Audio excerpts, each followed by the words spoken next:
awal kita, apakah program kita berhasil atau tidak, dipercaya atau tidak gitu ya. Nah, ini secara garis besar kalau kita berbicara, karena training and development coaching itu merupakan satu part kecil saja sebenarnya dalam sebuah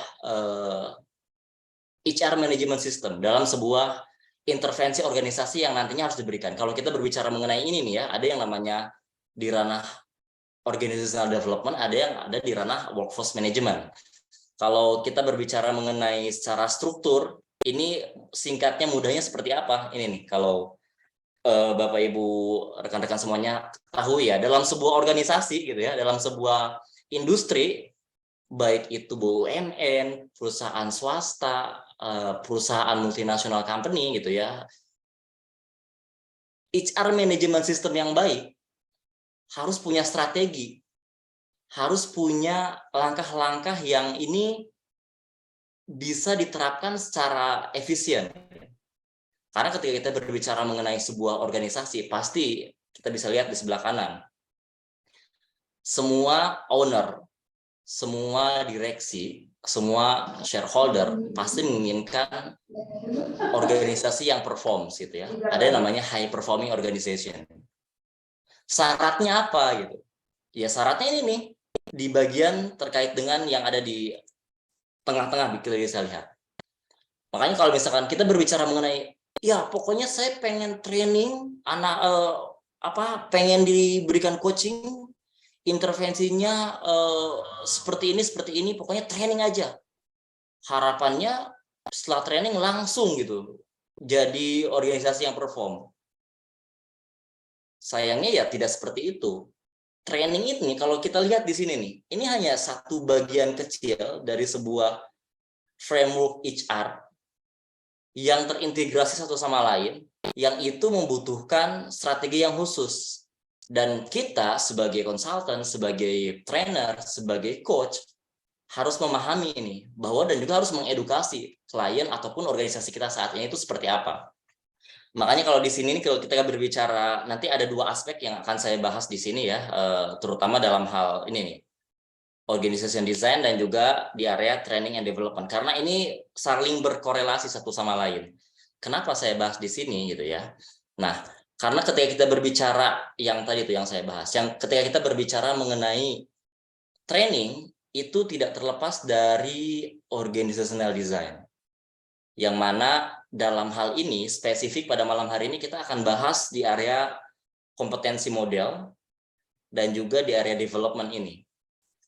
Kenapa gitu? Karena sebagus apapun training kita, sebagus apapun intervensi yang kita berikan, sebagus apapun experiential learning yang kita hadirkan dalam sebuah training, kalau tidak inline dengan kompetensi model, kalau tidak inline dengan terkait dengan strategic intensnya organisasi, kita nggak paham blast. Justru dengan lebih detail, lebih mampu menghadirkan bahwa kita tuh memang sebagai seorang konsultan yang bisa menjawab nggak cuma sekedar di training. Ada landasannya, ada sebuah alasan yang kuat kenapa kita menghadirkan ini. Nah, ini secara besarnya. Contohnya ya, dalam sebuah organisasi ya pasti ada yang namanya foundation. Foundation itu ada culture organisasi, ada struktur organisasi dan sebagainya. Terus juga berkaitan the next step-nya ada acquisition. Apa itu? Contohnya ya berbicara mengenai rekrutmen, training. Selanjutnya di development nih, di area yang mungkin sebagian besar dari kita ya ini loh intervensi yang kita gunakan gitu. Nah, tapi dasarnya itu dari mana? Nah, ini nanti pemahaman besar ini yang akan saya recap dalam diskusi pada malam hari ini ya, teman-teman semuanya, rekan-rekan semuanya. Karena ini saling berkorelasi satu sama lain. Nah, yang saya bilang tadi bahwa kita akan berbicara di area 2 ini, di organization design dan juga di area training development. Saya mau buka dengan hasil survei dulu, Temona. Ya, jadi ini kalau kita berbicara survei karyawan gitu ya, mungkin dari rekan-rekan di sini juga ada yang udah familiar dengan ini, ya, dan mungkin refresher sifatnya gitu ya. Kalau kita berbicara 3 tipe employee yang ada dalam organisasi kita, ada tipe actively disengage, ada not engage, ada engage karyawan. Kalau secara definisi ya, actively disengage itu apa? Karyawan yang sudah tidak puas dan tidak bahagia lagi di tempat kerja. Dan mereka mengumbar ketidakpuasan.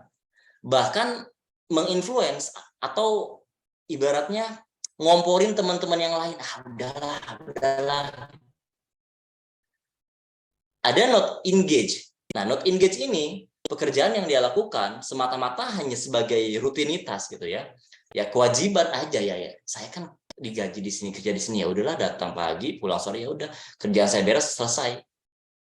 Hanya menghabiskan waktu, killing the time aja gitu. Dan energinya tidak full pasti. Energi yang dihadirkannya itu benar-benar ya hanya sebatas transaksional saja. Dan tentu saja yang diharapkan adalah di yang area hijau ini ya, engage. Apa maksudnya? Ya ini nih, karyawan yang punya semangat tinggi, merasakan ikatan kuat dengan perusahaan, dan kekuatan yang mereka hadirkan pada sebuah perilaku pekerjaan itu didasarkan oleh banyak aspek yang tadi saya gambarkan frameworknya. Orang engage itu nggak cuma sekedar digaji yang tinggi misalkan ya. Orang engage itu nggak cuma sekedar punya benefit yang oke. Tapi ketika kita berbicara secara framework HR tadi ini sebagai seorang konsultan, kita harus memahami dan kita juga harus mengedukasi bahwa training ini bukan satu-satunya untuk mengubah karyawan Anda lebih bersemangat gitu. Nah, ini juga yang memang harus kita pahami, dan jadi butuh kolaborasi dalam hal kita membuat intervensi organisasi. Makanya saya selalu bilang sama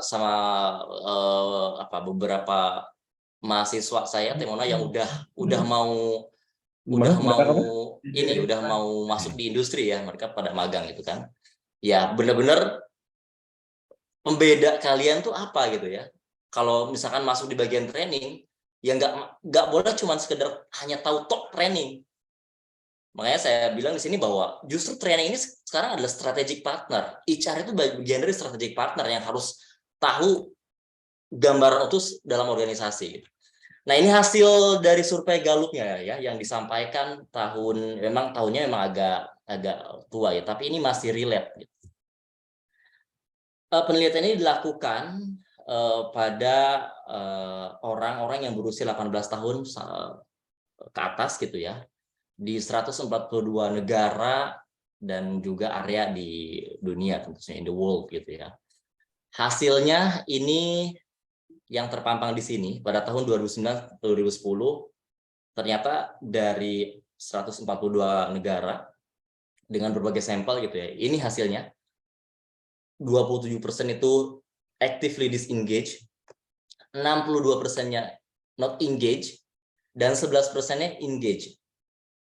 Tapi di 2010 nih kita lihat nih, memang ada penaikan ya. Nah, nanti untuk yang tahun sekarang memang nanti kita lihat lagi nih yang the news-nya seperti apa ya.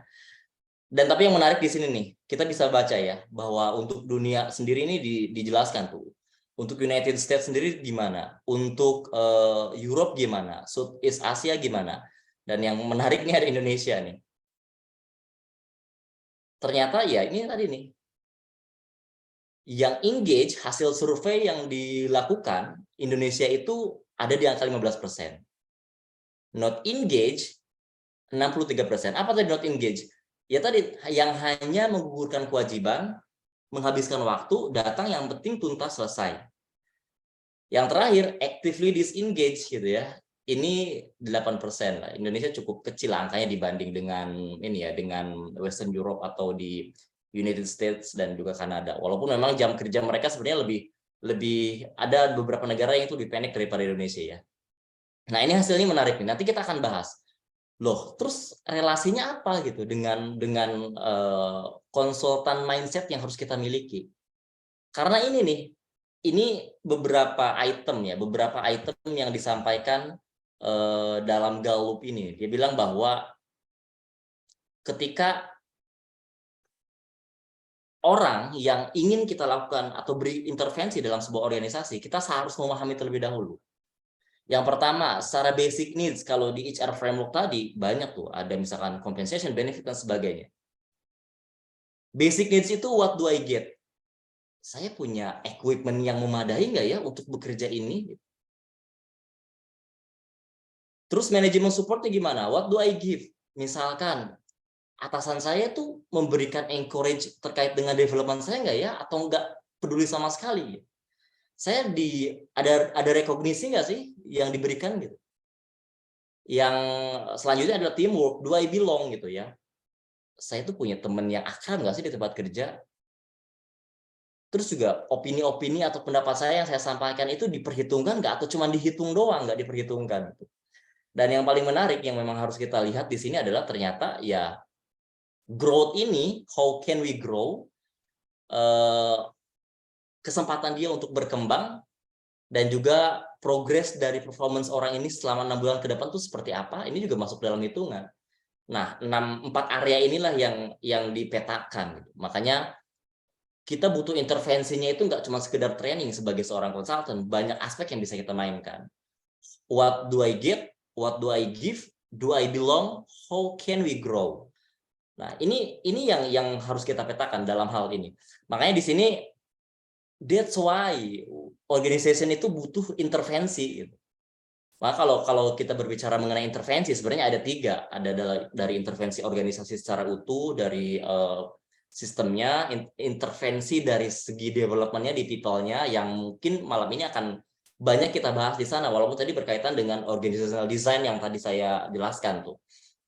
Kalau kita berbicara ini framework yang common lah ya, rekan-rekan tempat juga sudah tahu, dan mungkin Bapak Ibu juga sudah mengetahui bahwa pada saat kita menjadi seorang konsultan, baik itu trainer, coach gitu ya, ataupun juga konselor dan sebagainya, ada sebuah jembatan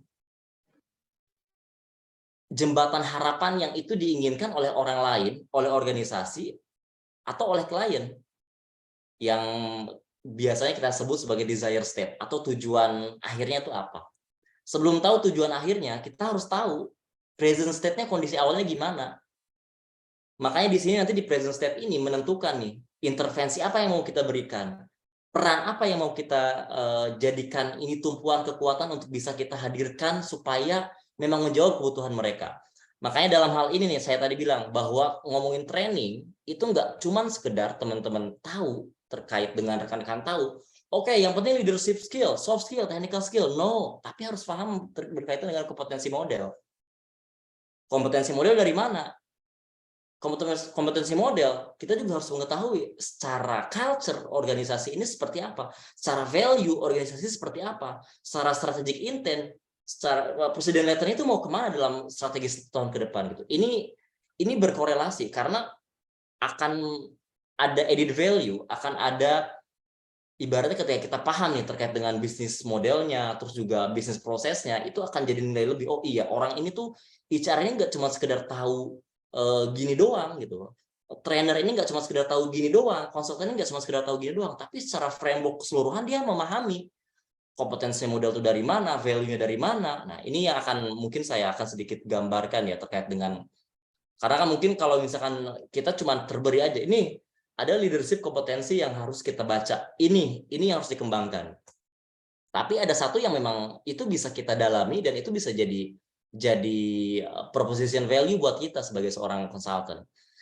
Yang tadi saya bilang bahwa berkaitan dengan intervensi organisasi sebenarnya ada banyak, tapi malam hari ini mungkin saya akan bahas dari segi terkait dengan biasanya, karena ketika kita diberikan orang, tolong kembangkan orang-orang ini, karena orang-orang ini adalah succession plan untuk di dalam organisasi kita misalkan.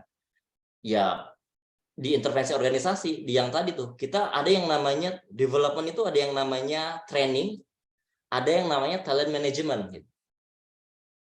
Training ada 2 macam, training untuk karyawan biasa atau untuk para talent-talent yang jadi ibaratnya succession plan tadi ya, orang-orang yang diproyeksikan bisa menggantikan orang ini setahun 2 tahun ke depan itu seperti apa.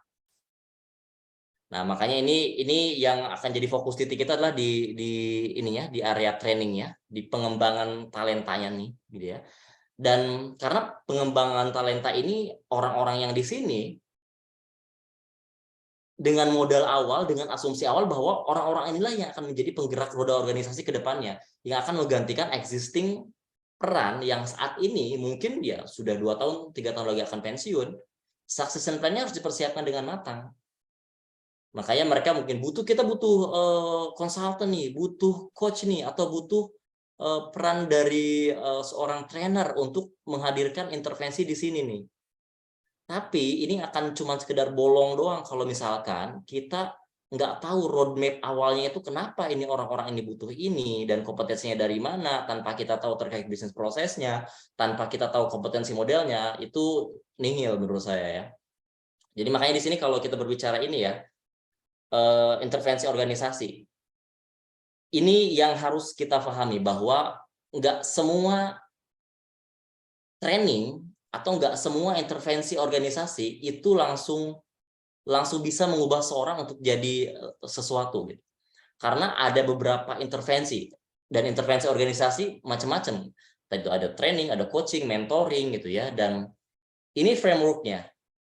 Jadi ada masing-masing area pengembangan keberhasilan yang menyumbang persentase ini based on bukunya dalam sebuah buku pengembangan organisasi, bahwa pada saat kita ingin mengajak orang itu bertumbuh dari present state-nya menuju desire state-nya, terus kita udah tahu framework apa yang ingin kita berikan kepada mereka intervensinya, kita punya persentase keberhasilan sebenarnya yang bisa kita ujikan, yang bisa kita coba untuk mengembangkan people dalam sebuah organisasi. Yang pertama, ketika kita berbicara mengenai orang ini belum mampu, pastinya dari belum mampu ini ingin kita tarik menjadi tadi tuh high performance organization, butuh orang yang mampu kontributif, butuh mampu orang-orang yang bisa berkarya optimal dalam organisasi kita. Dan itu nggak bisa. Saya punya satu klien dengan rekan saya, kita lagi join satu project. Perusahaan ini perusahaan kayu ya, salah satu perusahaan kayu terbesar juga gitu ya. 40 tahun perusahaan ini berdiri, tapi belum ada intervensi organisasi yang diberikan. Dulu ownernya bilang bahwa yang penting kita rekrut yang mau kerja, karena kita nggak butuh pendidikan yang begitu banyak lah, nggak begitu oke lah, nggak apa-apa, yang penting mau kerja. Seiring berjalannya waktu 40 tahun, akhirnya sekarang seiring pertumbuhan, susah untuk nyari kayu dengan kualitas yang oke, karena karyawan udah ngerasa bahwa ya saya udah nyaman dengan pekerjaan saya saat ini, nggak perlulah muluk-muluk, nggak perlulah bikin sesuatu inovasi yang besar, karena kita hanya perusahaan kayu biasa yang nggak bikin produk, kita ngerapihin kayunya terus kita ekspor. Tapi ternyata challenge-nya sekarang adalah bahwa orang-orang itu udah melek, udah aware bahwa kayu itu udah semakin susah. Yang dulu mungkin orang bisa membelinya dengan harga murah saja, tapi sekarang orang-orang udah tahu bahwa ini tuh kayu mahal gitu, sehingga dalam produksinya terganggu tuh. Sehingga sekarang lagi kelimpungan, gimana? Gitu. Kemarin pada saat bergaining, ya kita mau trainingnya 3 hari, tiap hari 4 jam, habis gitu bisa berubah orang ini. Wow. Saya bilang dengan teman saya, kita bukan dukun yang bisa mengubah orang gitu. 3 hari, seharinya 3 jam sampai 4 jam, terus langsung berubah. It doesn't make sense gitu. It's impossible. Makanya butuh mengedukasi memang. Ya nggak apa-apa sih mereka ekspektasi seperti itu, tapi kita sebagai seorang trainer, coach, ataupun consultant yang punya mindset bahwa ini tuh stepping, ini tuh staging, nggak bisa bim salabim abrakadabra klik gitu. Makanya kita harus edukasi secara sistem di organisasi Anda seperti apa, KPI-nya gimana, performance manajemennya gimana, reward manajemennya gimana, karena itu yang akan menjadi tolak ukur. Jangan sampai ini kita setelah training kita jadi victim blame. Wah, habis training ini udah sekian puluh juta bayar ini, tapi ternyata nggak ada perubahan. Gimana sih? Nah, makanya harus dikasih tahu dulu tuh frameworknya. Ini nih, bahwa butuh yang namanya keterlibatan di antara kedua belah pihak, antara saya dan Anda gitu ya, sebagai seorang orang yang memang mengamati people di organisasi, dan juga Apakah orang-orang ini secara kompetensi level, secara motivational level sudah seimbang atau tidak itu? Sudah mampukah untuk ngejar dengan yang diinginkan atau tidak?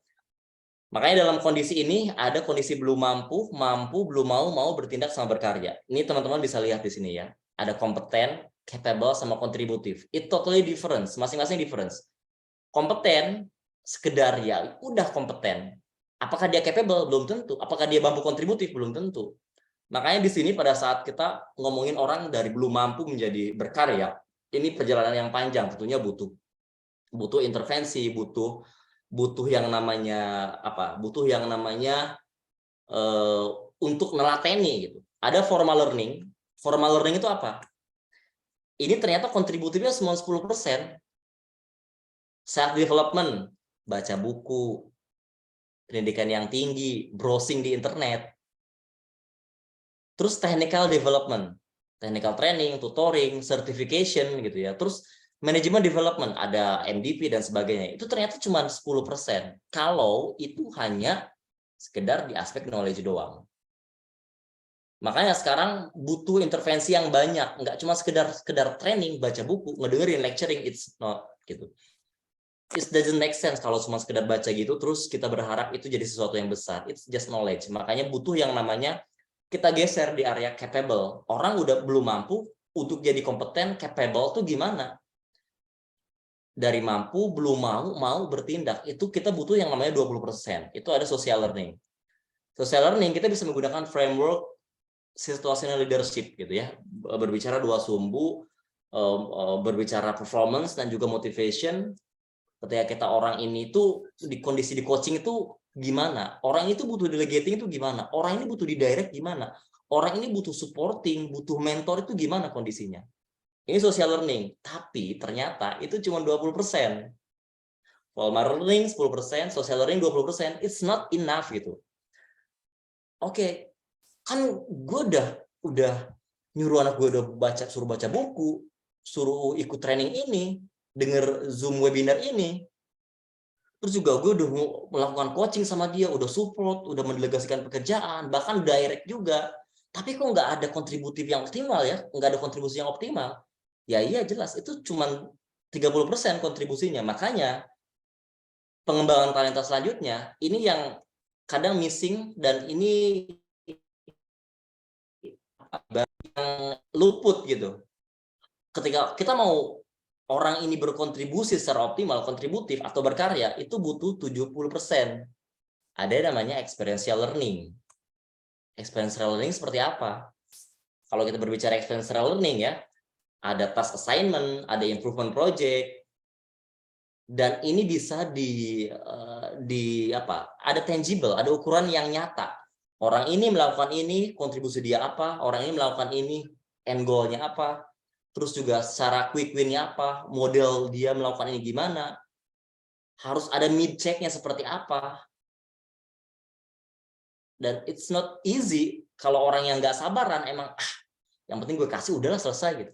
Dan ini memang butuh kontribusi optimal untuk sebagai seorang trainer yang nggak cuma sekedar menyampaikan materi doang gitu ya, tapi teman-teman butuh big framework yang untuk hal ini, rekan-rekan butuh hal tersebut. Makanya di sini kalau kita berbicara mengenai ini ya, tantangan itu pasti akan berbeda dengan tentengannya. Tantangan seorang trainer, seorang trainer yang dia paham secara consultingnya akan berbeda. Trainer hanya menyampaikan materi habis itu selesai. Tapi seorang trainer yang punya mindsetnya konsultan gitu ya, dia akan melihat mengaudit lu secara HR sistem auditnya seperti apa. Dan itu akan berkorelasi juga dengan tentengan, akan berbeda. Saya pernah diajak satu project oleh ex-nya direksinya BUMN di sebuah BUMN untuk konstruksi gitu ya. Ada satu project HR management system gitu ya. Ini secara organizational development, yaitu nilainya memang fantastis kalau kita bandingkan nih Accenture gitu ya, konsultan-konsultan asing. Kalau kita berbicara mengenai seorang konsultan untuk memahami framework HR secara keseluruhan, nggak cuma training tapi dari organizational design gimana dan sebagainya gitu. Itu kalau angkanya itu memang fantastik ya. Itu di atas 1M semua untuk nilai projectnya. Makanya rugi banget kalau kita misalkan sekarang saat ini sebagai seorang internal trainer ataupun trainer cuman ngambil kuenya di bagian training doang tuh. Padahal ada bagian framework yang besar yang bisa kita mainkan. And it needs experiential learning, ini yang butuh. Contohnya apa? Real job assignment, ada program apprentice gitu ya. Contohnya kalau misalkan di perusahaan mining, apprentice program itu untuk para mekanik ya. Mekanik itu disekolahin setara D3 selama 2 tahun. Itu tuh bakal jadi kontributifnya optimal banget, berkontribusi optimal banget untuk perusahaan. Terus juga job rotation, acting, dan juga job promotion. Nah, inilah intervensi-intervensi yang nantinya kita sebagai seorang konsultan itu bisa usulkan, atau sebagai seorang trainer, Pak, Bu, sebagai mungkin ada klien kita atau mungkin internal klien kita bilang, kita edukasi bahwa ini loh 10% 20% bahwa kalau mau optimal butuh yang namanya ini. Ada acting, job promotion, job rotation, ada improvement project yang itu bisa terlihat. Dan ketika kita berbicara tadi nih, oke, kita udah tahu secara framework ini. Pasti ini nggak asing buat teman-teman ya. Kita punya ADDEI model, dan yang saya akan garis bawahi di sini di analisisnya adalah di bagian organizational analysis. Karena kalau saya yakin kalau di performance analysis, learning evaluation, performer analysis, sama evaluation dan sebagainya itu udah jadi sehari-hari lah. Tapi orang kadang luput nih di bagian besarnya nih, bahwa kita itu mainnya di akar doang kalau cuma performance, performer, dan yang di 4 dan 5 gitu. Tapi kita nggak paham framework di organizational analysis itu seperti apa. Organisasi ini ke depannya end goal-nya kayak gimana. Nah, makanya ini butuh ketelatenan kita, butuh effort kita untuk bisa memahami secara utuh. Ini salah satunya ya, berbicara mengenai organizational analysis. Jadi pada saat punya klien, nggak cuma sekedar ini doang, ini harus pahami visi misinya apa, grand strateginya apa. Yang paling penting adalah nanti berkaitan dengan core values, karena ini berkaitan dengan kompetensi model yang akan kita mainkan, yang akan kita jadikan pijakan untuk intervensi kita dalam sebuah organisasi, entah itu programnya coaching, mentoring, training, dan sebagainya. Makanya di sini nih saya soroti betul ya, karena kalau kita cuma melihat ini kompetensinya Pak, ini kompetensinya coach, ini kompetensi, tolong karyawan kita buatkan training yang itu bisa fulfill the competition gap misalkan. Sayang banget kalau kita cuma hanya tahu nih, karena kompetensi itu ada dua aspek nih, dan ini juga mungkin masih jadi ada orang-orang yang masih bingung sebenarnya apa bedanya gitu ya. Karena kan ada tangible kompetensi, ini pakai frameworknya iceberg ya gitu ya. Ada tangible kompetensi yang itu observable, yang terlihat, ada intangible kompetensi.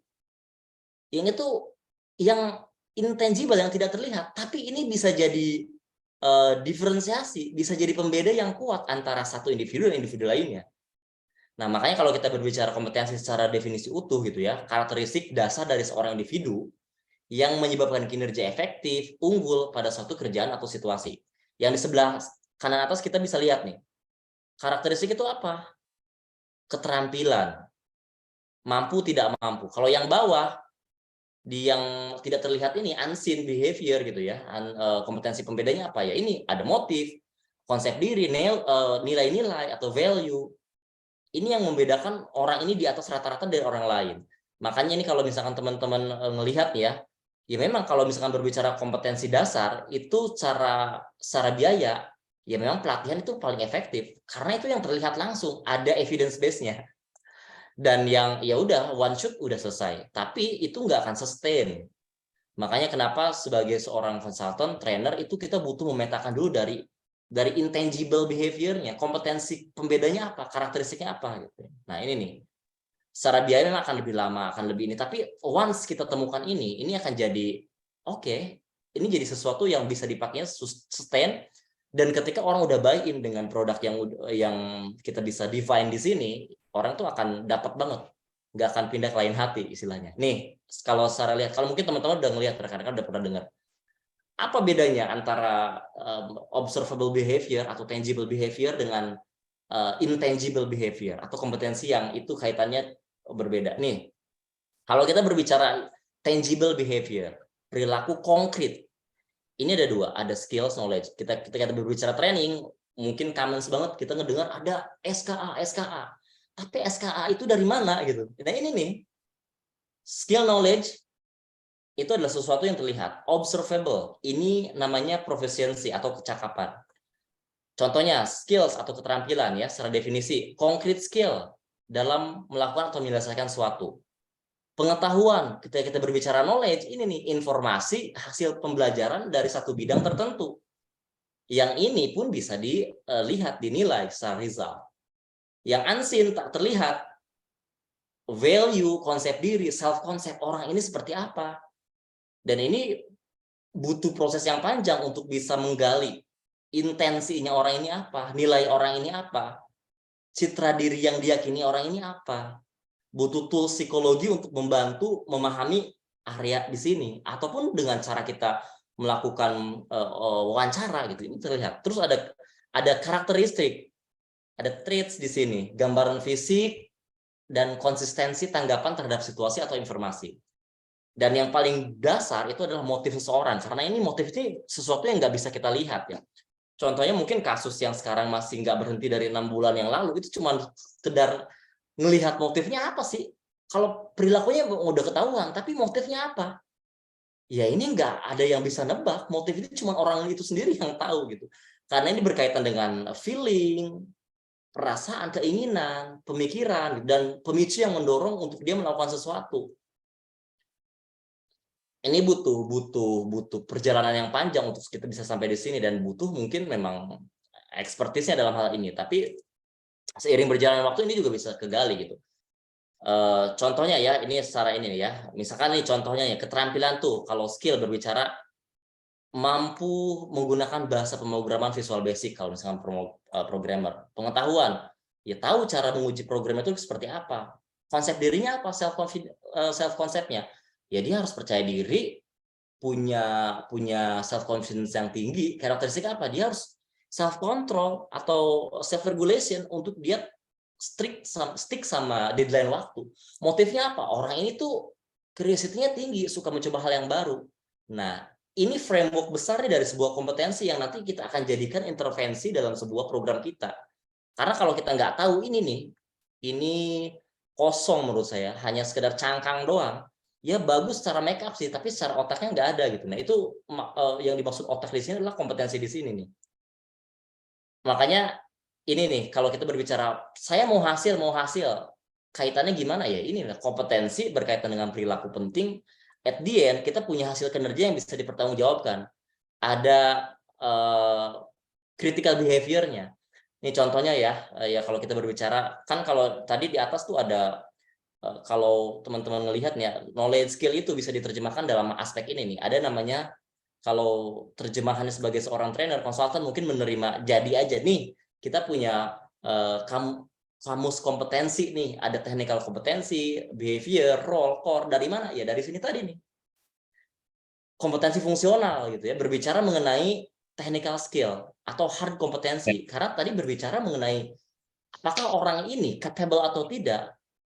Visual Basic tadi bisa. Nah ini technical skill. Technical skill dilihatnya dari mana? Makanya kita butuh yang namanya berbicara mengenai bisnis prosesnya gimana, peran orang ini apa, secara job desk-nya seperti apa. Nah baru kita bisa nih technical skill-nya itu bisa kelihatan.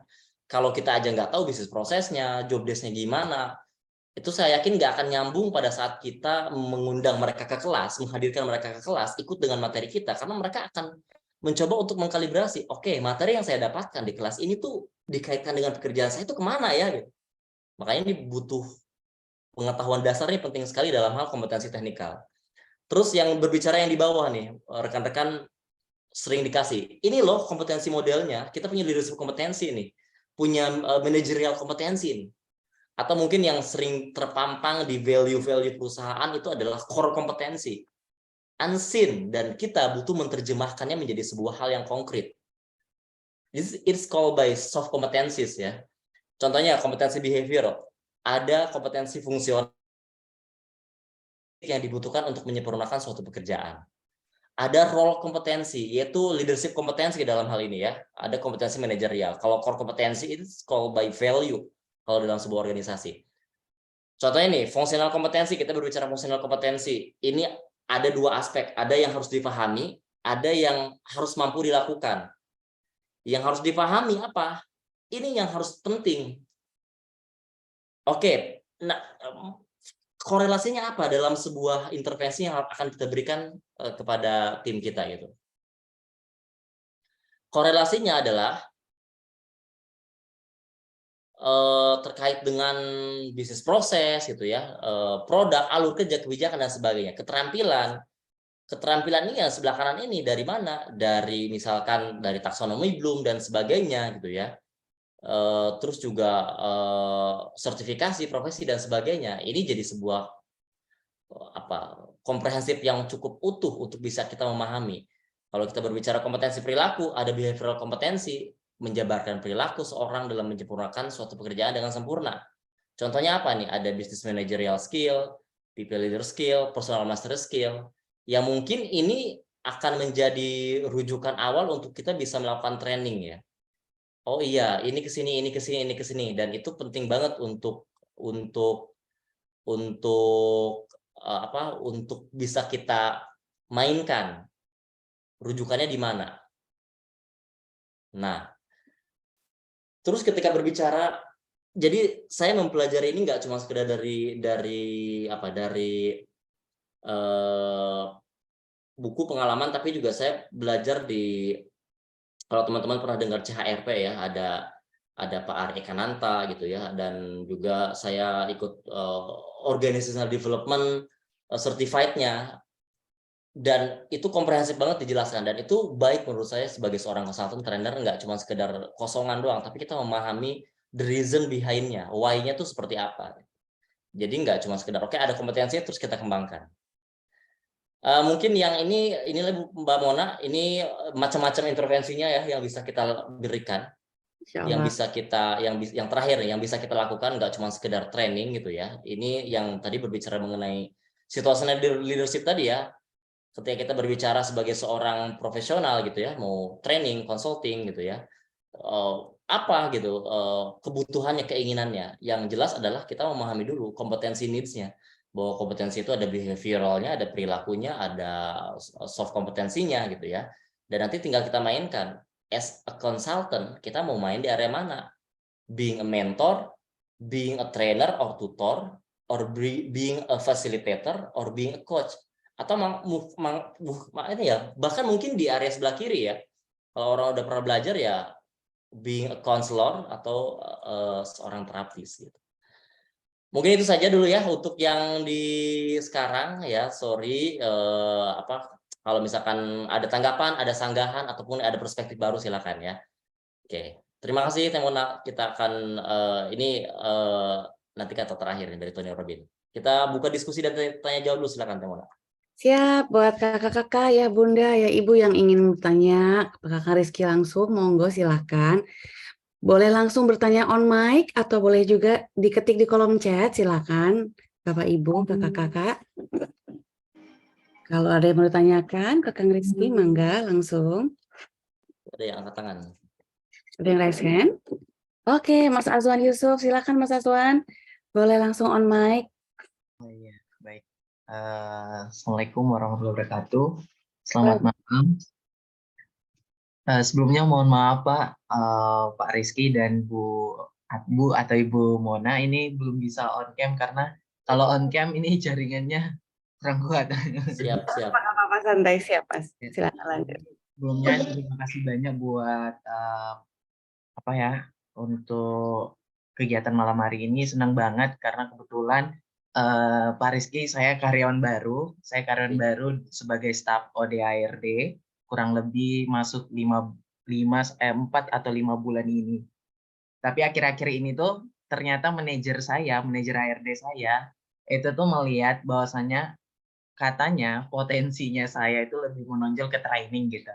Nah, hingga pada akhirnya 1 bulan ini saya diminta untuk keliling di 34 perwakilan perusahaan untuk melakukan training gitu. Nah, cuma dari saya pribadi tadi tergambarkan gitu, apa yang saya pikirkan, apa yang sudah saya lihat dengan training yang selama ini jalankan, yaitu pertama, paling sering hanya mengukur dari pengetahuan dan juga keterampilannya, tidak mengukur kompetensi pembedanya gitu. Nah, tadi mungkin saya yang tidak dengar atau bagaimana, mungkin bisa tidak Pak disampaikan bagaimana cara untuk melakukan evaluasi yang sustainable untuk melihat perbedaan yang signifikan dari kompetensi pembedanya. Kemudian menurut Bapak dari seorang training itu sebenarnya kompetensi apa sih yang harus dikuasai seorang training gitu? Karena kalau saya pribadi sebenarnya training itu kan tidak hanya sekedar ngomong toh seperti yang Bapak sampaikan, tapi juga harus punya kemampuan riset bagi saya ya Pak. Karena kenapa? Ini kita berbicara tentang kompetensi, kita berbicara tentang keterampilan yang dimana perubahan sikap itu tidak langsung 3 menit seperti tadi ya Pak, 3 jam langsung jadi gitu. Yes. Tapi butuh waktu lama. Sedangkan manajernya saya mintanya itu dalam waktu 1 bulan ada perubahan yang signifikan gitu. Padahal ini manusia bukan robot yang bisa kita ciptakan dalam sekejap waktu gitu bisa jadi yang kita minta. Itu sih Pak Rizky gitu. Dan mungkin kalau ke depannya Pak Rizky punya mentoring untuk training maupun untuk OD, saya sangat tertarik sih untuk ikut itu, Pak. Terima kasih, Pak. Siap. Terima kasih ya. Oke, Teh Mona, saya mau menyampaikan dulu ya. Kalau ada yang berbicara, betul ada yang ini ya, Pak Faizal ya. Jadi beberapa material modelnya saya ambil juga dari buku Spencer ya. Itu karena komprehensif banget berbicara mengenai organizational design, organizational development, dan kompetensi. Thank you, Mas Azwan. Oke. Lanjut dulu kali Teh Mona ya, sebelum dijawab kali ya. Mangga. Apa nih? Mau lanjut pertanyaan atau jawab dulu kali? Sementara belum ada yang jawab, belum ada yang nanya lagi, Kang Rizky boleh jawab dulu kali ya pertanyaan Mas Azwan? Oke, boleh. Jawab dulu kali ya. Yang kalau saya tidak salah ya, tadi pertanyaan pertama ya adalah bagaimana caranya mengukur terkait dengan kompetensi yang itu sustain gitu ya, untuk bisa dilihat ke depannya. Tadi saya sudah menjelaskan bahwa memang kalau kita berbicara mengenai di area training saja, itu kan di 10-20 itu tadi ya, hanya 10% dan 20% dan 30%. Dan kalau kita ngelihat nih, saya izin share screen-nya, satu slide. Berbicara evaluasi tadi ya, kan kalau misalnya kita ada key metric level model ya, key metric level model itu kan punya ada yang bilang ada yang 4, ada yang 5. Nah memang kalau kita berbicara ini lagi-lagi ngomongin terkait dengan hasil pengukuran sebuah training gitu ya. Kalau di level 1 ya it's only reaction doang, gimana puas atau tidak puas dengan training ini gitu ya. Terus juga makanannya gimana. Terus level 2 learning, pre-post test yang bisa diberikan. Di level 3 ini nih behavior application-nya gimana, sustain atau tidak. Dan itu butuh coaching dan mentoring untuk bisa ngelihat dan ibaratnya menjaga bahwa perilaku tersebut tuh akan sustain. Dan butuh intervensi dari hal ini ada project base-nya. Contohnya, kenapa kalau misalkan managerial development program atau supervisory development program, ya itu tadi tuh. Jadi harus ada project base yang terlihat gitu, nggak cuma sekedar selesai habis gini balik ke tempat masing-masing, ya udah ya nanti ada project ya, nggak bisa gitu. Harus diciptakan dulu scope of project-nya seperti apa, desain project-nya seperti apa, nanti pengukurannya seperti apa gitu ya. Itu based on apa? Ya tadi based on nanti kalau Mas Azwan ya, itu based on kompetensi. Kompetensinya apa, secara definisi apa, perilaku kuncinya apa yang ingin dilihat. Gitu ya. Ini salah satu contoh untuk salah satu klien saya. Kompetensinya apa, secara definisi apa, perilakunya kuncinya apa. Makanya butuh the man behind the trainer ya untuk bisa mendefine ini dulu nih. Karena kalau misalnya sekedar training, yang penting nanti kamu ada perilaku konkretnya nanti nih kelihatan. Itu nggak akan mungkin kalau misalkan di awal nih kita nggak setting, nggak desain bahwa ini kompetensi yang mau kita sasar berdasarkan dari mana, ya itu dari value-value kita, dari kompetensi model yang kita miliki. Dari tadi itu ada soft kompetensi model gitu ya, ada leadership kompetensi model. Ya ini yang harus kita lakukan terlebih dahulu sebelum kita eksekusi sebuah training gitu. Gitu sih. Jadi harus konkret dulu di sininya. Terus tadi pertanyaan kedua berkaitan dengan gimana caranya, bukan gimana caranya, apa sih kompetensi yang harus dimiliki oleh seorang seorang trainer tadi ya. Yang pasti ya itu tadi, kalau dari best practice saya gitu ya, mungkin Temona mungkin bisa menambahkan juga beberapa rekan-rekan yang lain, ya itu tadi tuh. Yang pertama, menurut saya kemampuan pertama itu observasi ya, observasi. Dan kalau basic sih ya, it's public speaking ya, it's must gitu ya. Tapi observasi, analisa itu menurut saya model yang bukan model ya, modal utama juga. Karena salah mengobservasi, salah menganalisa, eksekusi akan nol gitu.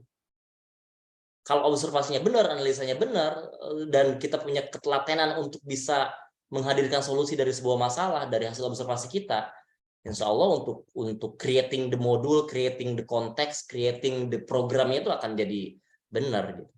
Mungkin itu aja Temona ya. Masya Allah, siap. Hatur nuhun Kang Rizky buat jawabannya. Makasih juga Mas Azwan buat pertanyaannya.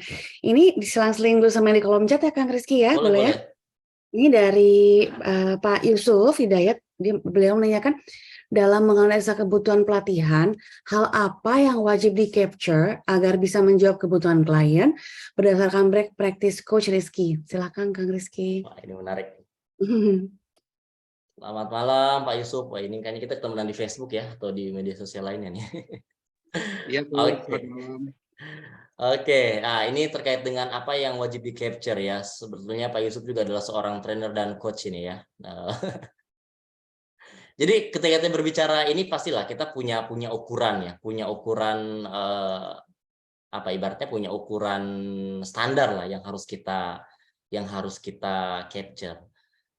Memang lagi-lagi nih, kalau memang kita mau menangkap tadi secara ini, tadi saya tunjukin yang ini ya Temona ya.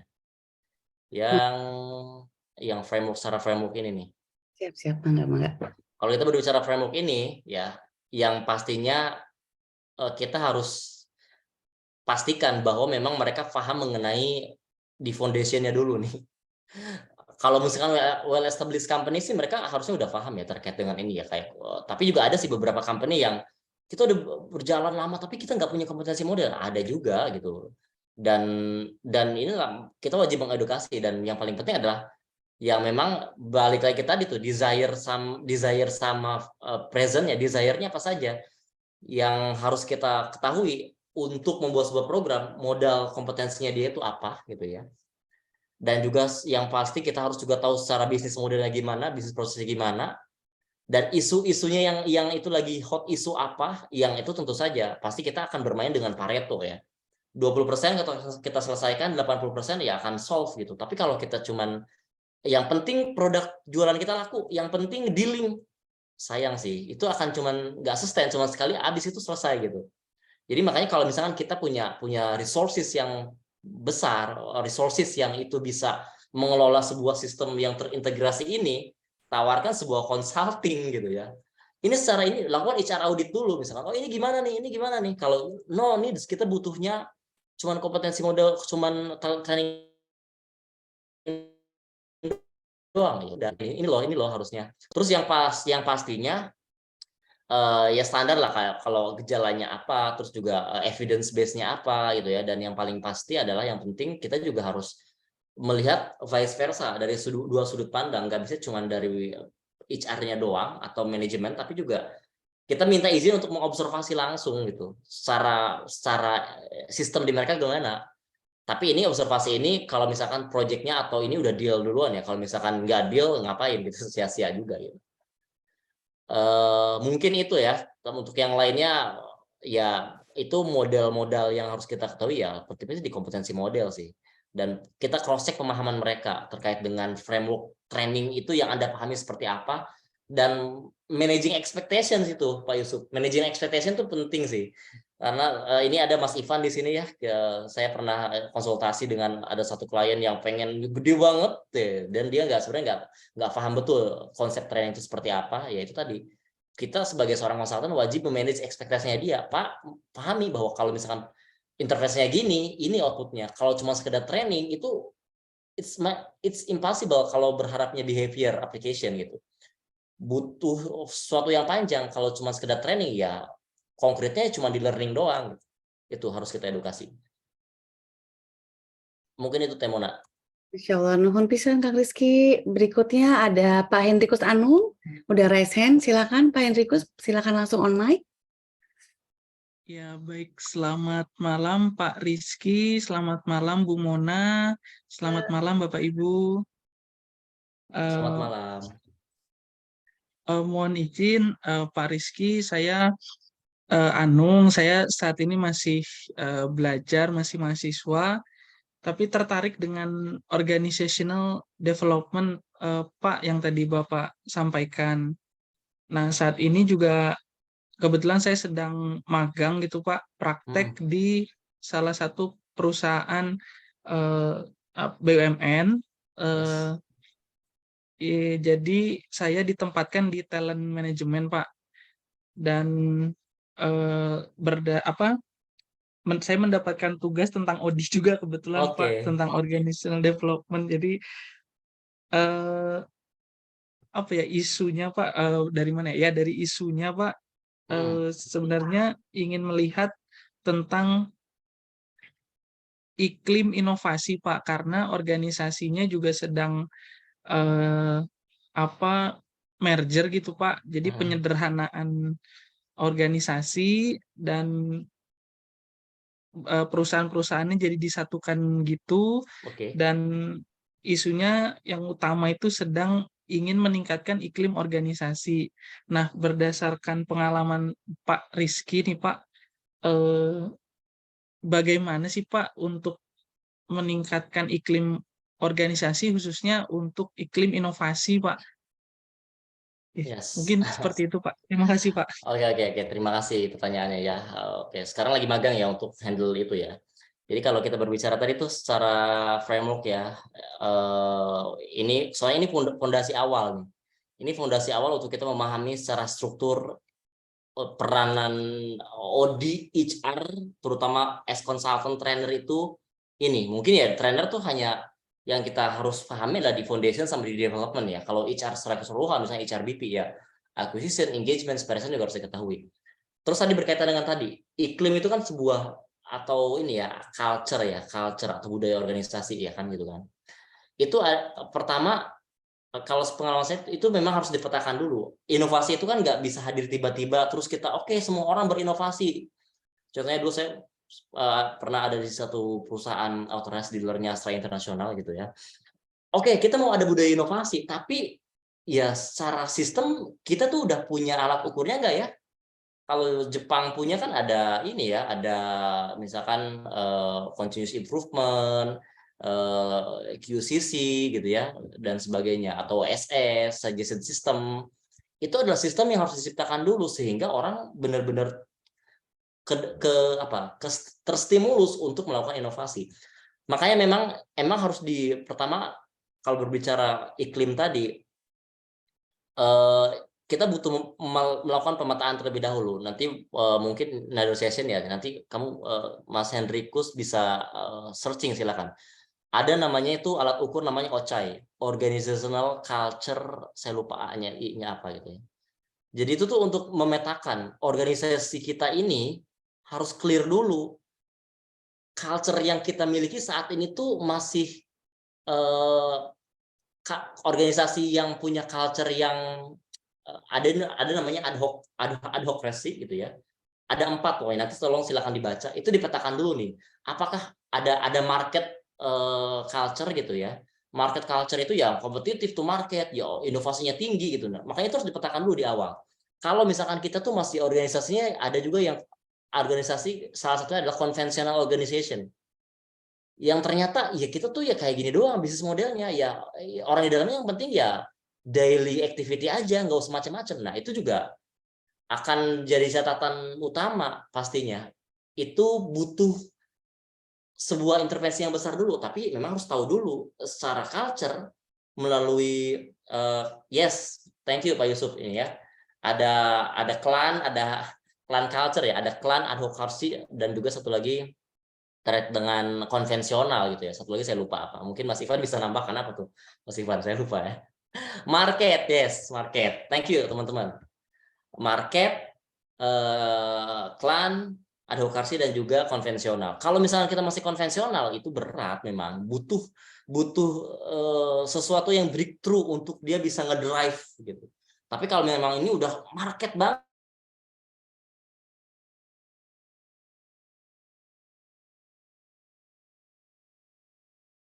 Kang Rizky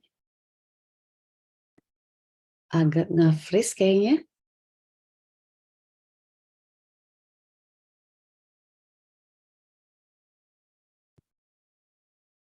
Kang Rizky. Oke, mohon maaf Bapak Ibu semuanya, mungkin ini sinyal di sana lagi agak kurang. Oke, silakan buat Bapak Ibu kakak-kakak yang ingin bertanya lagi, boleh di-share di kolom chat, atau boleh juga raise hand, nanti Kang Deva atau Kang Rizky. Seperti Kang, halo saya terlempar.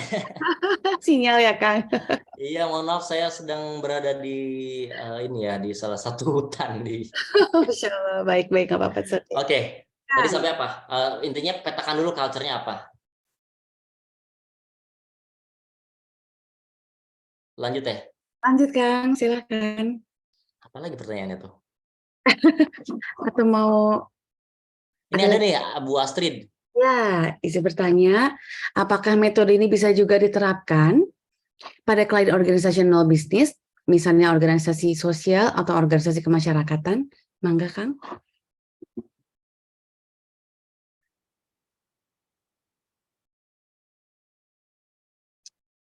Kayaknya sinyalnya masih agak-agak challenging, Kang Rizky. Mohon maaf ya, Ibu Bapak semua. Kang Rizky, kayaknya kelempar lagi. Mohon maklum ya semuanya, lokasinya masih di pedalaman hutan Kalimantan seperti ini Kang Rizky nih. Aduh, Nah, hilang ya. Oke, Teh, tadi apakah bisa diterapkan di organisasi yang non bisnis gitu ya, atau sebenarnya bisa gitu ya, bisa ini mungkin akan jadi pembedanya adalah di area ini ya, di area beberapa hal. Kalau secara frameworknya bisa diterapkan, karena ini tuh jadi ruhnya organisasi gitu Bu. Jadi akarnya organisasi, kuatnya enggak organisasi itu ya bergantung dengan ini, apalagi mungkin yang penting operasional dulu deh jalan, tapi nggak kuat di foundationnya gitu ya. Ini jadi sesuatu yang nantinya akan jadi masalah sih. Mungkin saat ini nggak apa, ya kita nggak apa-apa loh kayak gini aja jalan, tapi at the end of the day akan menemu sesuatu yang menentukan ini gimana nih.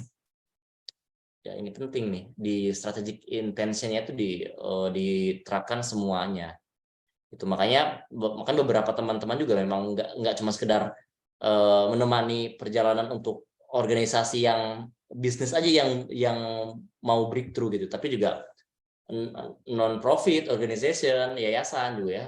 Beberapa teman saya juga involve untuk jadi konsultan terkait dengan pengembangan human resource integrated management system ini. Seperti itu, Bu. Masya Allah. Nuhun pisan Kang Rizky. Ada pertanyaan berikutnya dari Pak Bambang Indarto. Malam Kang izin bertanya, peningkatan talent seorang trainer bagaimana bisa mencapai 100% dan parameter ukurannya seperti apakah? Apakah sama dengan strategi talent untuk karyawan? Maksudnya strategi pengembangan talenta seorang trainer. Gitu kan?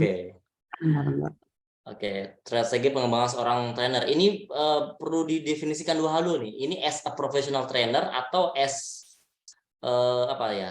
As internal trainer. Pak Bambang boleh dilengkapi atau boleh langsung on mic Pak Bambang?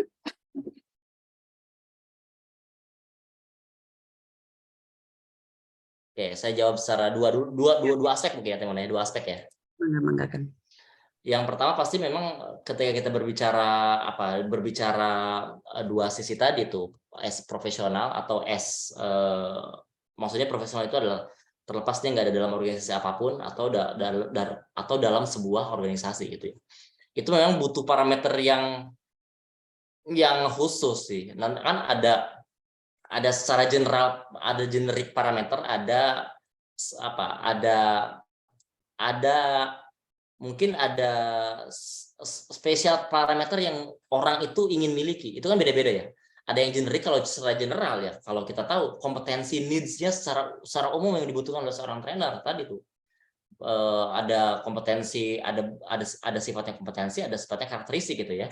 karakteristik itu tadi tuh, percaya diri dan sebagainya gitu ya. Kalau yang kompetensi sifatnya ya tadi bisa berbicara di depan umum, bisa menyampaikan pesan dengan lugas, mampu berbicara dengan tepat pada berbagai macam orang yang itu dihadapi. Dan itu parameternya menurut saya itu beda-beda ya. Dan kan seorang trainer profesional itu kan butuh kemampuan public speaking yang bagus atau yang baik ya, in general gitu. Dan kebetulan sih saya belum meneliti ya, belum mencoret-coret nih secara spesifik apa item-itemnya, tapi ya common saya itu tadi kemampuan public speaking dan sebagainya. Terus kalau yang yang secara technical skill-nya apa tadi, analytical thinking, observation gitu. Jadi nanti dibagi aja nih Pak Babang, bisa dibagi. Mau dibagi. Oke, yang pertama adalah mengenai technical skill-nya apa, karakteristik skill-nya apa, terus terkait dengan soft kompetensinya apa gitu. Nanti bisa dipetakan aja sendiri. Karena tiap orang ini ada beda-beda nih pemetaannya. Dan needs to achieve-nya apa untuk misalkan milestone 2 tahun, 3 tahun, atau 4 tahun ke depannya itu apa gitu. Itu juga bisa jadi parameter ukuran. Milestone kita bisa ngecek juga progresnya udah sampai mana gitu. Mungkin itu ya Temona ya. Jadi silakan dibedakan aja dari 3 layer. Technical kompetensinya apa, soft-nya apa, sama karakteristik yang dibutuhkannya apa. Insya Allah mantap pisan Kang Rizky, hatur nuhun buat jawabannya. Mudah Pak Bambang udah terjawab ya pertanyaan Pak Bambang, alhamdulillah. Kang Rizky ada lagi dari Pak Fajar Gumilang, raise hand. Silakan Pak Fajar. Pak Fajar dan Pak Yayan. Saya juga, Masya Allah. Mangga Pak Fajar, silakan. Assalamualaikum Kang Rizky, Teh Mona, izin bertanya saya dengan Fajar. Ya. Jujur saat ini saya belum berprofesi sebagai seorang trainer, Kang Rizky. Yes. Cuman memang tertarik untuk ke dunia training gitu ya. Nah, cuman saya ingin nanya trainer itu maksudnya kita hanya memberi sharing ilmu, solve problem, atau memang observasi kayak tadi konsultan yang tadi Kang Rizky sampaikan. Misalkan begini, ketika tadi pas Kang Rizky bicara soal organisasi development, terus yang ada workforce HR itu gitu kan, Yeah. itu kan dari hulu ke hilir tuh. Yes. Kita bicara soal OD sampai ke termination gitu. Nah, mungkin secara knowledge misalkan, let's say secara pendidikannya dia sudah HR gitu kan, knowledge-nya sudah ada, tapi secara skill-nya itu memang belum punya pengalaman di, misalnya kita bicara soal OD nih, OD kita misalkan banyak beberapa sertifikasi tentang OD, kita ikuti sertifikasi OD A sampai Z. Terus kita juga soal knowledge di sekolah juga tentang HR. Tapi secara prakteknya kita itu belum pernah real misalkan terjun ke lapangan bagaimana membentuk OD yang benar di sebuah company gitu. Tapi secara knowledge anggap misalkan kita mengerti lah bagaimana membuat OD yang baik A sampai Z, atau mungkin di manajemen talenta gitu kan segala macamnya.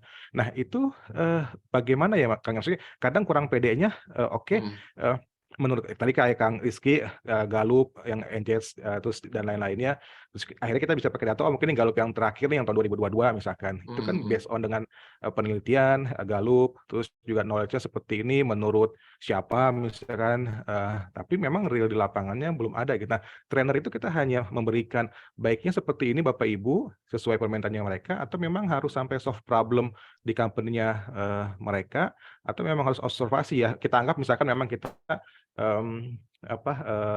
bukan tergantung permintaannya mereka sesuai dengan budget mau jadi trainer atau consulting ya Kang Rizky ya. Cuman maksudnya aduh saya nggak pede nih secara teori mungkin paham memahami, tapi begitu masuk ke lapangannya belum punya pengalaman gitu. Apa yang harusnya dilakukan? Nuhun Kang Rizky. Oke, terima kasih Pak Fajar Gumilang. Pertanyaan komprehensif ya, oke. Jadi tadi kalau saya boleh summarize terkait, saya udah belajar banyak nih, udah tahu, terus pada saat implementasi saya belum pede karena belum pernah melakukan gitu ya. Dan pada saat kita diminta untuk jadi, tolong kembangkan ini nih, ini Tapi apakah kita harus hands on juga dengan sistem human integrated tadi gitu ya, human resource integrated management system tadi gitu. Oke, yang pertama memang apa ya? Kalau guru saya Mas Indrawan Nugroho bilang bahwa apa sesuatu yang permulaan itu it's pasti almost difficult gitu ya, all difficult situation. Tapi kalau kita berbicara nggak punya pengalaman, ya kapan lagi kita bisa mengalami itu gitu ya? Pada saat kita nggak mau nyoba gitu. Dan sekarang itu kan eranya kolaborasi apa ya? Maksudnya kalau misalkan kita nggak punya, oke, secara knowledge tahu, gandeng orang yang udah pernah expertise terus kita jadiin tim, itu juga kan bisa. Itu kan strategi yang bisa kita mainkan. Tapi memang pada saat kita melihat sistem organisasi secara utuh, idealnya memang kita lakukan dulu pada saat ada klien atau misalkan ada orang yang nanya, tolong dong berikan ini dong, kita melihat tuh nih secara integrated sistemnya itu gimana, secara sistemnya di dia. Ada yang namanya dilakukan HR audit kan, melihat oh ini secara struktur gini, udah ada belum, ini udah ada belum gitu. At the end dia gue cuma punya budget segini nih, punya training doang. Ya udah, itu nanti tuh jadi ibaratnya kita tuh punya idea value lebih. Oke, gue udah menganalisa kebutuhan lu sebenarnya seorang organisasi ini, tapi emang karena butuhnya training dan budgetnya ada training, ya udah ini cukup jadi data nih nanti disimpan. Dan suatu waktu kalau misalkan memang kita mau melakukan intervensi yang lebih panjang lagi, sustain lagi, ini terus dipakai gitu. Jadi kita invest ilmu aja dulu di situ. Once they need it gitu ya. Ya kita tinggal recall lagi nih. Itu jadi value buat kita. Terus yang tadi ya terkait dengan apakah hanya fokus di sini atau fokus di area sana gitu ya.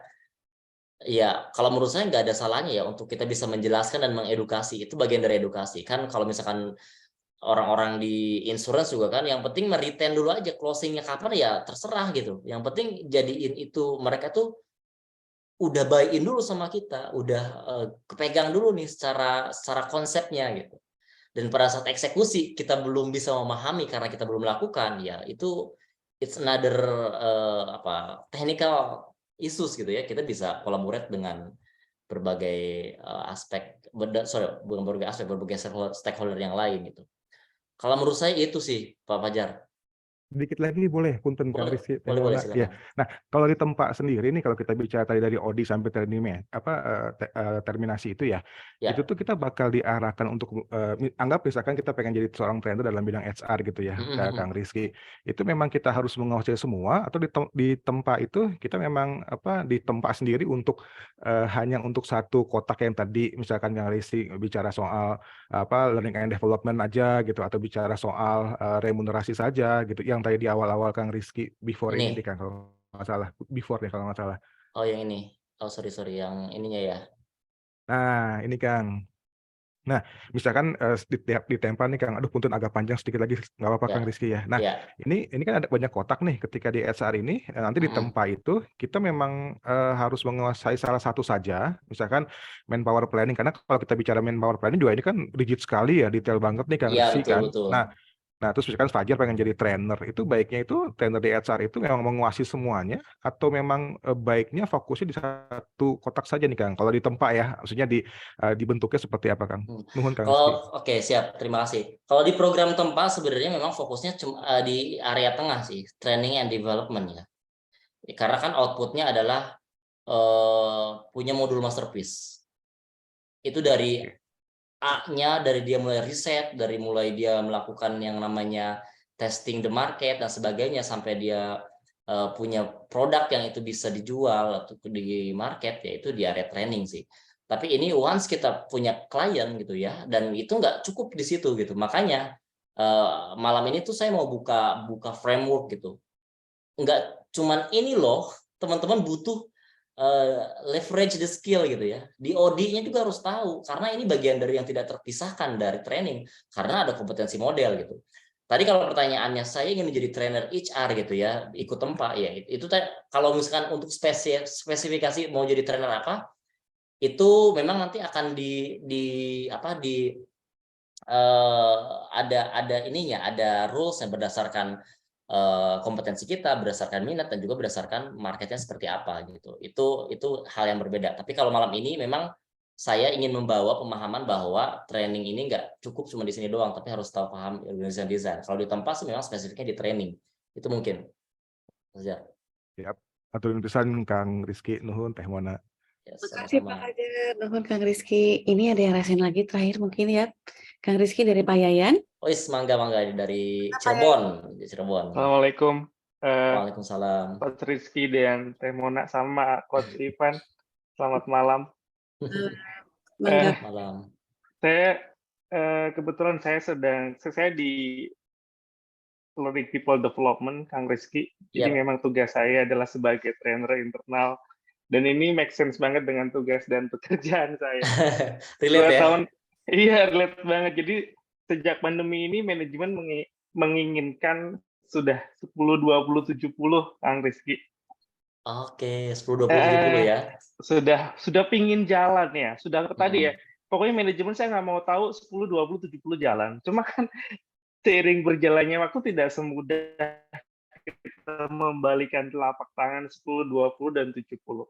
Tapi kalau 10% ini kami memang sudah konsisten. Kita punya LMS sendiri, walaupun tantangan kita adalah network yang besar dan jumlah karyawan yang sangat banyak. Oke. Jadi itu tantangan buat kita. Kalau 10-nya kita punya sistem LMS, kita juga punya sistem knowledge management yang rutin dilakukan dari manajemen kantor pusat ke kantor cabang. Nah, pertanyaan saya, setelah pandemi ini ada nggak sih Kang training yang bisa membuat networking itu jadi lebih mudah? Jadi maksudnya ada nggak sih kegiatan atau training yang bisa kita lakukan dengan setelah pandemi ya? Jadi karena manajemen tuh pengen 10, 20, 70 tetap jalan. Nah, cuma di sisi 20 yang suka nggak konsisten Kang, karena kami sering dikejar-kejar dengan performan, dan performan. Performance di operasional ya? Iya, di operasional. Jadi kadang-kadang yang ini akan tersisihkan yang 20% ini ya. Nah, yang 70% kita sudah jalan, tapi dengan jumlah yang sangat sedikit, tentu hanya di developer tertentu. Yang pertanyaan saya, apakah ada training yang efektif yang sehingga 10, 20, 70 tetap berjalan? Yang kedua, karena selain tadi pengen berjalan, nah yang kedua saya ingin tanyakan, kalau memang ada, apakah masih bisa menggunakan sistem hybrid? Jadi antara sistem online dan sistem offline. Jadi mohon masukan dari Kang Rizky dan pengalamannya. Terima kasih. Oke. Terima kasih Pak Yayan. Wah, menarik pertanyaannya ya. Yang mana ini seorang internal trainer yang memang kebetulan dari dulu juga ya di perusahaannya udah mengharapkan 10, 20, 70 jalan gitu ya. Luar biasa Pak Yayan. Social learning, seasonal leadership sama intervensi yang lainnya juga harus berjalan gitu ya. Tadi kalau yang saya tangkap ya pertanyaannya apakah ada training ya? Apakah ada training yang bisa mengintegrasikan 10, 20, 70 itu berjalan? Mungkin saya harus clarify dulu. Berjalannya itu maksudnya ingin tahu strategi menjalankannya atau seperti apa maksudnya Pak Yan? Itu ya? Kalau ada mungkin nanti kita bisa ngobrol lagi. Ingin tahu apakah ada sistem yang integrasi. Sebenarnya kita ada gitu. Kita bikin, kita kan pakai KPTIC juga sampai level 4 ya. Karena ke level 5 kita agak kesulitan menghitung return of training investment. Jadi kita paling di bisnis ya. Jadi ada nggak sih training ini ngefek ke bisnis? Kita sampai sudah menghitung ke level 4. Jadi yang training yang kita lakukan itu ngefek nggak ke flow proses ataupun dari KPI-nya mereka masing-masing. Itu yang sudah kita lakukan. Nah, sementara training yang kita buat sampai level 4. Kadang-kadang untuk di level behavior ini, ya perubahan perilaku ini agak sedikit sulit karena satu banyaknya materi, banyaknya networking, banyaknya karyawan. Jadi yang membuat satu orang bisa lebih menerima training lebih dari satu gitu. Nah, jadi pada saat sudah 10-nya selesai, menuju ke 20 ini kadang-kadang nggak konsisten, kadang atau malah stagnan Kang Rizky. Stop gitu, nggak jalan. Jadi mentoknya di 10, sementara manajemen kamu udah jalan yang 10, yang 20 mana kok nggak jalan-jalan gitu. Sementara untuk level 20 ini kan kita perlu coaching, perlu mentoring dari level medium management ya yang ada di cabang atau head office. Sementara kalau selalu diburu sama performa, sama operation, jadi akhirnya jadi mentok lagi gitu. Ntar dulu deh, ya ntar dulu. nanti saya kerjain, tapi saya kerjain yang ini dulu gitu. Itu sih Kang. Ada Oke, nggak sih yang bisa kebayang. berintegritas sampai selesai gitu? Oke, kebayang ya. Jadi kebetulan nih saya sama Mas Ivan nih pernah ini sama Coach Ivan juga pernah create satu program ya untuk satu konsultan. Ini lembaga pendidikan sih konsultannya itu ya, lembaga pendidikan untuk studi di luar negeri. Itu tuh kita mau sampai yang di level 3, tapi tadi pertanyaan spesifik di nomor 2 dulu ya, terkait dengan sistem di 20%-nya itu tadi tuh situational leadership, intervensinya coaching, mentoring dan sebagainya. Yang pertama kalau yang saya tangkap tadi, memang kalau berbicara tadi juga Pak Ian menyampaikan bahwa it's too much ya, overstimulated sama over knowledge ya kan. Orang jadi burnout, bahkan mungkin bisa lupa apa ya kemarin ya, saking banyaknya training. Sehingga udah pasti kalau di istilahnya teman-teman di operation itu di mining operation ya, safety number one, safety first, production number one gitu kan. Ibaratnya gini, training first, production number one gitu kan gini. Nggak ada yang harus beriringan seias kata. Tapi memang lagi-lagi adalah harus dilihat ya secara training yang diberikan itu oke, ini fulfill the gap apa cuman fulfill the KPI doang. Pertama itu harus dibedakan tuh. Kalau cuma fulfill the KPI, yang penting kita punya kompetensi, semua orang ikut training, itu pasti beda dengan fulfill the gap yang memang itu sasarannya yang kita ukur adalah di behavior kompetensi tadi tuh. Dan butuh kesepakatan antara memang atasan, karena mengembangkan bawahan itu salah satu item yang ada dalam gaji atasan gitu ya.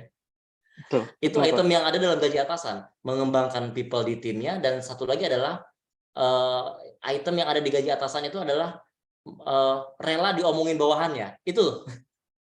Nah makanya itu harus jadi bagian yang tidak terpisahkan, bahwa sebagai atasan itu bukan tuntutan untuk bisa menyempatkan waktu coaching mentoring, tapi itu adalah bagian dari kewajiban.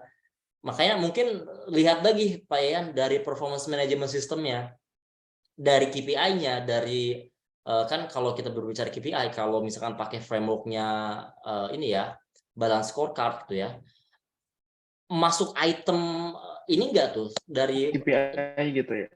Masuk item KPI-nya atasan enggak tuh dalam proses pengembangan si bawahan, meluangkan waktu untuk coaching mentoring gitu. Kalau itu masuk di item, seharusnya itu jalan, karena dia, wah ini yang diperhitungkan dalam KPI saya nih. Kalau itu blast, ya walaupun memang itu adalah tugas yang ibaratnya ya nggak tercatat pun lu harus melakukan, tapi memang sebenarnya kalau based on riset kita tuh butuh job clarity kan, kejelasan pekerjaan kan. Iya. Nggak bisa cuma sekedar ini mandatori ya tapi tidak ada dalam KPI, nggak bisa, itu harus tercantum tuh, baru mereka dikasih paham lagi gini. Itu saya lihat sih nggak ada coach, saya lihat KPI mereka nggak ada yang untuk. Nah itu. Jadi mungkin saya coba masukkan ke level manajemen di kantor pusat. Itu akan menjadi ya walaupun cuma 5% ya, itu akan masuk di KPI gitu ya. Yes. Itu harus ada sumbangsi 5% misalnya di KPI-nya mereka, di BSC-nya gitu ya, atau di performance plan-nya mereka, ya itu harus ada sumbangsinya, walaupun tadi 5% ataupun 6% lah gitu. Tapi ada sumbangsi, walaupun ini nggak dilakukan ya 5% juga make sense tuh, bisa ngubah angka gitu. Semoga bisa menjawab ya. Nanti untuk lebih lanjut kita bisa ngobrol sama Coach Ivan juga. Thank you Coach. Yes, terima kasih banyak. Terima kasih Pak ya buat pertanyaannya. Makasih sama-sama. Ini ada terakhir Kang Rizky, itu bukan pertanyaan sini, pernyataan, permintaan dari Pak Yosua. Katanya, Coach, boleh tahu nggak referensi e-book digital bacaan dari Coach sendiri untuk referensi refresh training seorang trainer? Mangga Kang. Kang Rizky masih di mute? Boleh banget ya Mona. Jadi saya punya, nanti saya share Google Drive-nya gitu ya. Ada link Google Drive-nya, itu bacaan mengenai buku-buku HR yang saya baca itu ya. Itu ada ratusan lah ya. Nanti silahkan baca aja yang menurut penting gitu ya. Tapi ada syaratnya Teh Mona. Gimana syaratnya gimana Kang?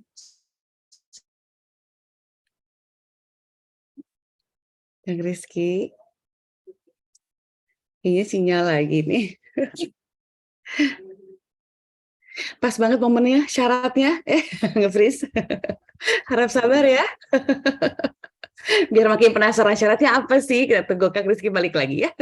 Kita doakan sinyal di pedalaman hutan Kalimantan bersahabat, teman-teman.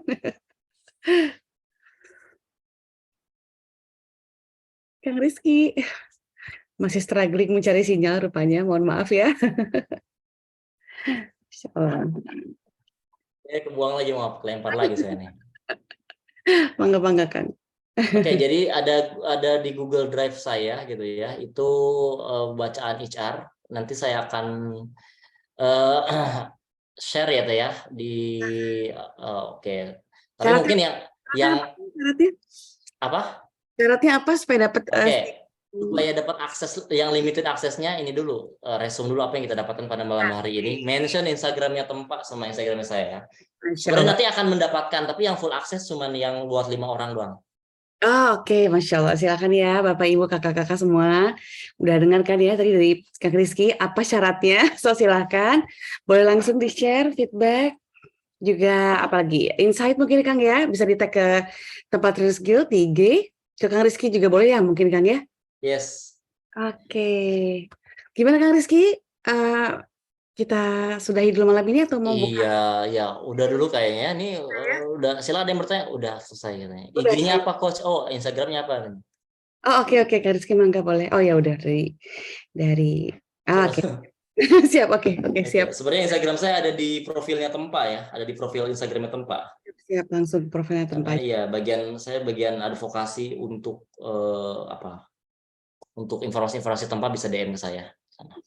Oke, Teh Mona, itu aja mungkin ya. Ini mungkin dari teman-teman yang dari Indonesia bagian timur kan udah, atau tengah, ini kan udah 1 hour ahead ya. 1 jam lebih. Lebih nih, Masya Allah. Di saya ini udah jam 10:10. Baik ya Allah. Oke, Masya Allah, alhamdulillahirrahmanirrahim. Jam udah menunjukkan jam 9:10 di waktu Indonesia bagian Barat. Terima kasih buat semua peserta yang udah hadir dan menyimak sharing session hari ini sampai tuntas, sampai di akhir sesi, luar biasa. Makasih juga buat Bapak Ibu yang udah aktif bertanya tadi, udah saling sharing juga di sini, Masya Allah, makasih banyak. Terima kasih banget Kang Rizky buat sharing yang luar biasa, manfaat banget malam ini dengan tema konsultan mindset for corporate trainer. Semoga semua ilmu yang di-sharing sama Kang Rizky malam ini bermanfaat banget dan semoga jadi amal jariah Kang Rizky ya Kang ya. Amin. Dan semoga materi yang di-share Kang Rizky malam ini benar-benar bermanfaat dan inspiring banget buat Bapak Ibu kakak-kakak semua. Dan please silakan sampaikan kesan-kesan kakak-kakak Bapak Ibu selama mengikuti sesi hari ini dengan mengisi link yang udah tertera di kolom chat. Dan untuk kelas Tempat Trainers Guild, Tempat Trainers Guild TTG Training Development selanjutnya adalah besok Bapak Ibu kakak-kakak. Besok kita lanjutkan lagi sesi berikutnya hari Rabu tanggal 1 Februari 2023 dengan tema yang luar biasa menarik. Temanya adalah How to be a Professional Trainer yang akan dibawakan oleh professional trainer dari Tempa yaitu Kang Ewing. So silakan kakak-kakak, Bapak Ibu, teman-teman semua silakan join di sharing session berikutnya besok jam 19.30 waktu Indonesia bagian Barat. Jangan lupa semuanya ya. Dan bagi yang ingin tahu apa sih Tempat Trainers Guild, silakan kakak ibu, bapak-bapak berkonsultasi dengan kami terkait karir Anda sebagai trainer atau pebisnis training. Dan silahkan juga ikuti coaching klinik bersama konsul Tempat Trainers Guild dengan mengisi form terlampir yang udah di-share di kolom chat. Dan silahkan mengisi link berikut untuk pendaftaran diri. Itu free ya teman-teman semua, kakak ibu semuanya free. Silahkan diakses. Dimanfaatkan juga fasilitas coachingnya ini luar biasa banget. Bakal insya Allah ini akan menjawab pertanyaan ibu-ibu, bapak-bapak, kakak-kakak yang ingin banyak pertanyaan tentang Tempa. Baik Bapak Ibu kakak-kakak semua, tuntas sudah sharing session hari ini. Terima kasih banyak untuk kehadiran semuanya. Insya Allah kita akan ketemu lagi besok malam di TTG Development Series berikutnya. Wassalamualaikum warahmatullahi wabarakatuh. Waalaikumsalam warahmatullahi wabarakatuh. Terima kasih semuanya. Waalaikumsalam warahmatullahi wabarakatuh. Selamat malam.